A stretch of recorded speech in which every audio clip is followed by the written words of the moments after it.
앞서 보신 것처럼 비상계엄 당시 국무회의에 참석한 국무위원들에 대해서 경찰이 그 수사에 속도를 내고 있습니다. 자세한 내용은 경찰 특별수사단에 나가 있는 취재기자 연결해서 알아보겠습니다.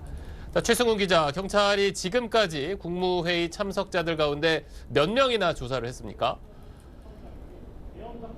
네, 경찰 특별수사단이 지금까지 조사한 국무위원은 조규홍 보건복지부 장관을 포함해 모두 4명입니다. 전부 참고인 신분이고 지금까지 피의자로 전환된 경우는 없다고 설명했습니다. 경찰은 국무회의 참석자들을 상대로 당시 어떤 논의가 있었고 계엄에 대해 어떤 의견을 냈는지 또 정상적인 절차를 밟았는지 등에 대해서 사실관계를 확인했습니다. 조사를 받은 국무위원들은 당시 회의 상황에 대해 절차적 흠결이 있었다는 취지로 진술한 거로 알려졌습니다.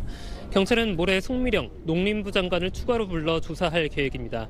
피의자로 입건된 한덕수 국무총리와 추경호 전 국민의힘 원내대표에 대해선 조사 일자를 조율하고 있다고 밝혔습니다. 계엄 당시 그 선관위에 경찰이 배치됐던 거에 대해서도 지금 조사가 이루어지고 있죠?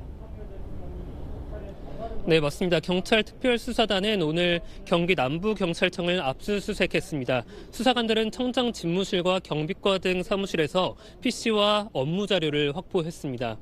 비상계엄 당시 경기 남부경찰청은 경기 과천에 있는 중앙선관위와 수원 선거연수원 등 두 곳에 과천서와 수원 서부서 등의 경찰력 200여 명을 배치했습니다.